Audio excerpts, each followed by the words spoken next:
नमस्कार, बहुत स्वागत है आपका विंध्या टाइम्स में। हाजिर हुए विंध्य की अब तक की बड़ी खबरों के साथ। बात करते हैं पहली खबर की, जो कि मऊगंज से है। आपको बता दें कि बिना पंजीयन के चल रहे अस्पताल और अवैध क्लिनिक मरीजों की जिंदगी के साथ खुलेआम खिलवाड़ कर रहे हैं। प्रशासन ने जांच तो कर ली, लेकिन कार्रवाई वही ठहर गई है। नतीजा ये है कि इलाज के नाम पर आज भी लापरवाही और नियमों की अनदेखी जारी है। सूत्रों के अनुसार देवतालाब इलाके के शंकर हॉस्पिटल और एसके मल्टी स्पेशलिस्ट क्लिनिक पर बिना वैध पंजीयन और अनुमति के इलाज और ऑपरेशन चलाने के गंभीर आरोप लगे हैं। बीएमओ मऊगंज और एसडीएम की संयुक्त टीम ने हाल ही में इन दोनों अस्पतालों पर जांच की थी। जांच के दौरान अस्पताल प्रशासन ना तो कोई वैध दस्तावेज दिखा सका और ना ही संचालन की अनुमति पत्र प्रस्तुत कर पाया। टीम ने मौके पर पाई गई गड़बड़ियों की रिपोर्ट तैयार कर कलेक्टर और सीएमएचओ रीवा को भेज दी है, लेकिन हैरानी की बात यह है कि इस रिपोर्ट के आने के बाद भी कार्रवाई का कोई अता पता नहीं है। बीएमओ मऊगंज प्रद्युम्न शुक्ला के अनुसार दोनों अस्पतालों को कई बार नोटिस जारी किए गए, लेकिन ना तो कोई जवाब मिला और ना ही कोई दस्तावेज प्रस्तुत किए गए हैं।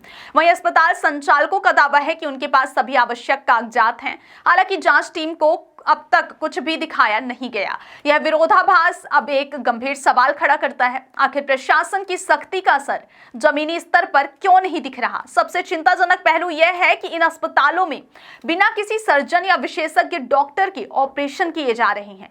ना किसी चिकित्सक की योग्य डिग्री, ना ही अनुमोदित मेडिकल स्टाफ, फिर भी इलाज और सर्जरी जारी है।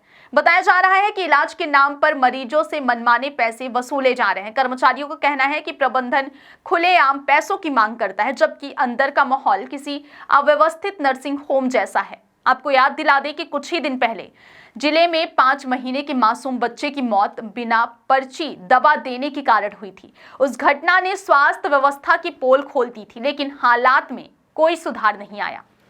आज भी मऊगंज और आसपास के ग्रामीण क्षेत्रों में बिना पंजीयन के क्लिनिक और अस्पताल धड़ल्ले से संचालित हो रहे हैं। अब सवाल उठता है कि जब जांच में गड़बड़ी साफ साबित हो चुकी है, तो फिर कार्रवाई क्यों रुकी है?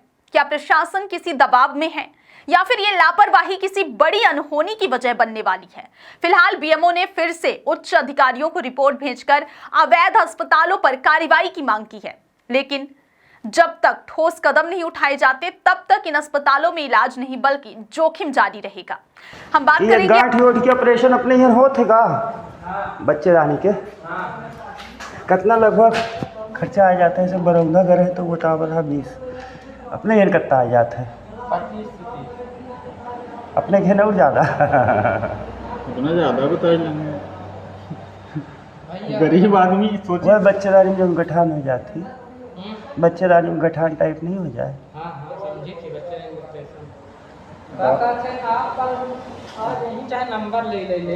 कौन डॉक्टर साहब रहा था? डॉक्टर साहब से बात कर ले, दोबारा नंबर आई दी के बाद ठीक है, तब तुझे बता दीजिए। क्या नाम है डॉक्टर साहब?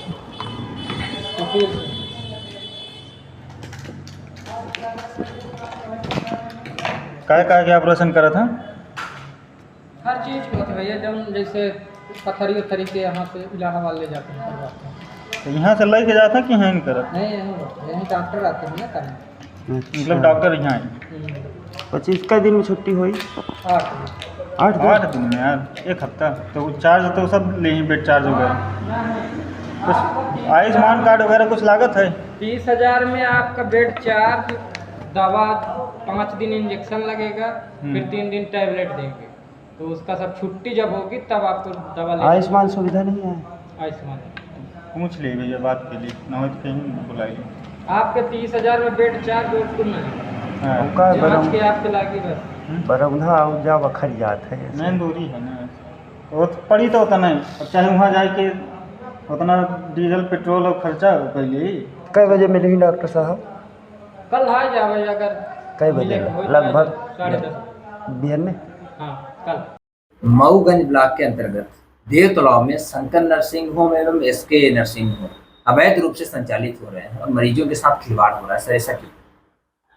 अवैध रूप से संचालित हो रहे हैं इसके बारे में हम कंफर्म नहीं कर सकते, क्योंकि अभी हम और एसडीएम मेहता जी के साथ हमने शंकर नर्सिंग होम में छापा भी मारा था और उससे संबंधित जानकारी की डिमांड भी की गई थी। उसकी प्रतिलिपि हमने कलेक्टर महोदय और सीएमओ साहब को भिजवाया भी था कि वो करें। तो अब हो सकता है कि उन्होंने कोई कार्रवाई की हो, उन्होंने उनके डॉक्यूमेंट देखे, क्योंकि हमें तो कोई डॉक्यूमेंट दिखाया नहीं गया था। हमने एक नोटिस भी उनको जारी की थी, कोई डॉक्यूमेंट्स उनके द्वारा नहीं क्या आपके द्वारा जो नोटिस दी गई थी उसका जवाब दिया गया? नहीं, उसका जवाब नहीं दिया गया। अन्य क्लिनिक भी संचालित है सर, क्या कार्रवाई हो रही है? ऑन क्लिनिक के लिए तो अभी हमारी और एसडीएम साहब के साथ संबंधित टीम बनी हुई है, उस पर हम कार्रवाई करने के लिए वो है। अब देखिए कार्रवाई चालू करेंगे।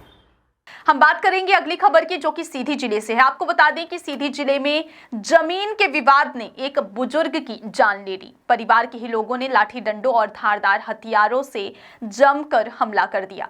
इस हमले में एक बुजुर्ग की मौत हो गई है, जबकि एक महिला गंभीर रूप से घायल है और अस्पताल में जिंदगी और मौत के बीच जंग लड़ रही है।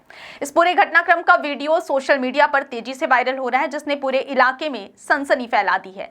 जानकारी के मुताबिक यह पूरी घटना 22 अक्टूबर की बताई जा रही है। मामला सीधी जिले के सिटी कोतवाली थाना क्षेत्र का है, जहां साकेत परिवार के बीच पिछले कई दिनों से जमीन को लेकर विवाद चल रहा था। इसी विवाद ने सोमवार को हिंसक रूप ले लिया, जब एक पक्ष के करीब 17 लोगों ने लाठी डंडे और धारदार हथियारों के साथ अचानक घर पर हमला बोल दिया। उन्होंने जगजीवन साकेत और उसकी पत्नी बसंती साकेत के साथ बेरहमी से मारपीट की। हमले में दोनों गंभीर रूप से घायल हो गए, जिन्हें तत्काल सीधी जिला अस्पताल में भर्ती कराया गया। हालत नाजुक होने पर जगजीवन साकेत को रीवा के संजय गांधी हॉस्पिटल के लिए रेफर किया गया, जहां इलाज के दौरान उनकी मौत हो गई। वहीं पत्नी बसंती की हालत अब भी गंभीर बताई जा रही है।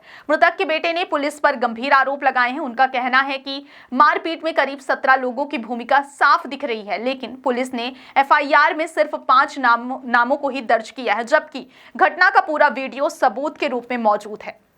वीडियो में कई लोग हथियार लेकर हमला करते साफ दिख रहे हैं। परिजनों ने मांग की है कि वीडियो में दिख रहे सभी आरोपियों पर सख्त कार्रवाई की जाए और निष्पक्ष जांच हो। फिलहाल पुलिस ने आरोपियों के खिलाफ हत्या और मारपीट की धाराओं में मामला दर्ज किया और कुछ संदिग्धों को हिरासत में भी लिया है।